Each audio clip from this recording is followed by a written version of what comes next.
ورحمة الله تعالى وبركاته. إخواني أخواتي في الله، عيد وناكسن عيد الفطر المبارك. waxaan caawa jecelahay inaan idiin soo bandhigo oo aan idinku booriyo oo aan idinku wacdiyo xadiid ka mid ah xadiidtii suubanaha salawaatu rabbi wasalaamu calayh. xadiidka wuxuu leeyahay khayru acjazu nnaasi man cajaza can idducaa wa abkhalu nnaasi man bakhila bisalaam. macnaha xadiidkan haddaan yaro fasiro wuxuu leeyahay nabi maxamed sal allahu calayhi wasalam, dadka waxaa ugu caajis badan ee markaa ugu dicfi daran, ugu tabar daran, ugu bakhayl badan, ugu waxbixin liita qofka ducada markaa naftiisa ka bakhayla. haddana wuxuu leeyahy nabi maxamed sal allahu calayhi wasalam, dadka waxaa ugu liita, ugu ducfi daran, ugu macnaha waxbixin liita, ugu hanliita waa qofka maxay ahayd naftiisa u diiday oo markaa ka bakhaylay salaanta inuu dadka salaamo. marka labadaa qodob baan rabaa xoogaa in yar inaan isdultaago.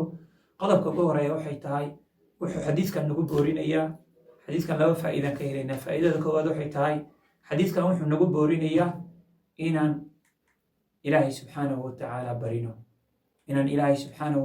barino in badan. waayo ilaahay wuxuu leeyahy udcuunii astajib lakum, dadow ibarya oo idinka ajiibaya.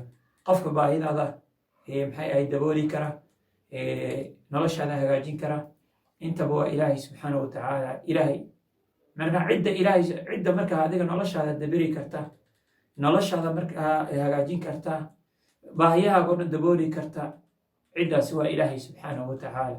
marka ilaahay subxaanahu watacaala bari, baryadana sharaf bay kuu tahay. waxaa sharaftaa kaaga filan, ilaahay baa ku yidhi ibari waan kaa ajiibaya. haddaad baridana alle wuu kaa ajiibi.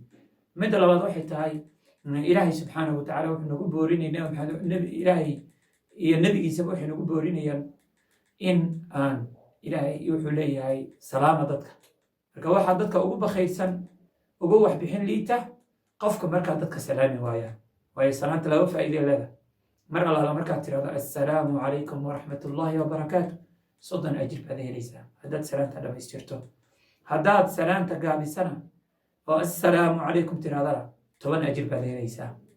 marka walaalkaa markuu kuu jawaabana uu sidoo kale salaanta ku dhammaystiro ama salaan celinta ku dhammaystiro, uu ku yidhaahdo wacalaykum assalaam waraxmat ullaahi wabarakaatu, qofkaana 30 buu helayaa hadduu dhammaystiro. hadduu gaabiyana 10 buu helayaa. bal u fiirsada, mar allaala intee qof baad salaamaysaa. marka salaamta nabi maxamed sal allahu calayhi wasalam waxay ahayd ulqi salaama calaa man carafta waman lam tacrif. salaanta gaarsii cidda aad garanaysa, cidda aadan garanayn. marka cidda aad garanaysana salaanta gaarsii, cidda aadan garanayna salaanta gaarsii. marka muslimka qofka aad garanayso muslim ahna gaarsii, qofka aadan garanayn macnaha ajnabi ahna gaarsii. waayo hadduu muslim yahayba salaanta gaarsii. marka salaanta waa la isku jeclaadaa. nabi maxamed sal allahu calayhi wasalam wuxuu yidhi awlaa unabiukum calaa shayin idaa facaltumuuhu taxaababtum, horma idiin sheega wax haddaad samaysaan isku jeclaanaysaan. markaasaa wuxuu yidhi nabi maxamed sal allahu calayhi wasalam ifshi salaam, salaanta dadka gaarsii. marka afshi salaam, salaanta dadka gaarsii. marka salaanta afshu salaam, marka salaanta gaarsiiya marka lagu leeyahay salaanta walaalada gaarsii oo salaanta dadka gaarsii. marka waa isku jeclaanaynaa. marka waa qodob muhiima. intaasaan jeclaystay inaan idinku booriyo oo markaa idinku wacdiyo. baaraka allahu fiikum. ilaahayna aan barino xiliyada munaasibkaa loogu talagalay. ilaahay subxaanahu watacaala aan barino oo ilaahay aan wax weydiisano, dadkana aan salaano, salaanta aan badino insha allah. labadaa qodobba faa'iido weyn iyo markaa khayr weyn iyo manfaco weyn baa adiga ka heli doontaa. baaraka allahu fiikum wajazaakum allahu khayra. wassalaamu calaykum waraxmatullah. sheer gare oo walaalada la wadaag.